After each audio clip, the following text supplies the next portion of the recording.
Əyalət vasitəçi komissiyasının girovdan çıxartma hüququndan məhrum etmə qaydaları. Girov torpaq üzərində mülkiyyət hüququ üzrə qeydiyyatla təmin edilmiş borcdur. Bu, hər hansı şəxsin əmlak almaq üçün borc götürməsi zamanı borc verənin əmlakda maraqlı olması deməkdir. Bu maraq girov ödənişləri edilmədiyi təqdirdə borc verənlərə girovda olan əmlaka iddia qaldırma imkanı verir. Girovdan çıxarma hüququndan məhrum etmə, torpağa sahib olmaq və ya onu satmaq, həmçinin gəlirlərin borca tətbiqi məqsədi ilə həyata keçirilən məhkəmə hərəkətidir. Torpaq müqavilələri haqqında akt borc verənin, borc alanı və əyalət vasitəçi komissiyasını ərizənin baxılma tarixindən ən azı 60 gün əvvəl girovdan çıxartma hüququndan məhrum etmə ərizələri üzrə məhkəməyə çağırmasını təmin edir. Əyalət vasitəçi komissiyasına bildiriş verdikdən sonra borc verən məhkəmədə girovdan çıxartma hüququndan məhrum etmə prosesinə başlamaq üçün 30 gün gözləməlidir.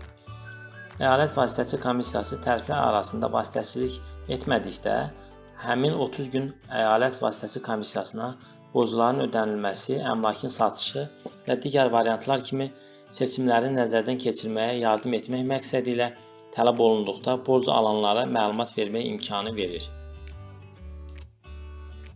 Girov müqavilələri adətən hüquqdan məhrum etmə hərəkətləri üçün qanuni ödənişlər kimi borc verənin girov məbləğinə əlavə edə biləcəyi xərcləri göstərir. Qanuni ödənişlər borclara əlavə olunur və girov ödənişlərini etmək problemini mürəkkəbləşdirir. Beləliklə, borcların vaxtından əvvəl ödənilməsi əhəmiyyətli qanuni ödənişlər üçün məsuliyyətdən yayılma ola bilər. 2010-cu ildə Kral Məhkəməsi maliyyə qurumlarının ümumilikdə girov qoyanlardan ilkin qanuni ödənişlər toplamaq səlahiyyətinə malik olmadığına dair qərar qəbul edib. Bu deməkdir ki, bir qayda olaraq maliyyə qurumları hüquqdan məhrum etmə icraatlarına başlamaq üçün məhkəmədən icazə almazdan əvvəl dəymiş zərərlərlə bağlı iddia qaldıra bilməz. Ümumi qaydaya istisnalar ola bilər.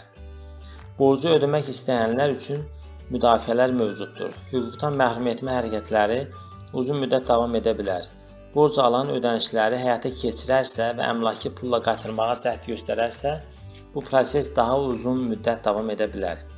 Borc alanlar hüquqdan məhrum etmə hərəkətlərinə qarşı müdafiə olmaq üçün hüquqşünasla məsləhətləşməyi nəzərdən keçirmək istəyə bilərlər.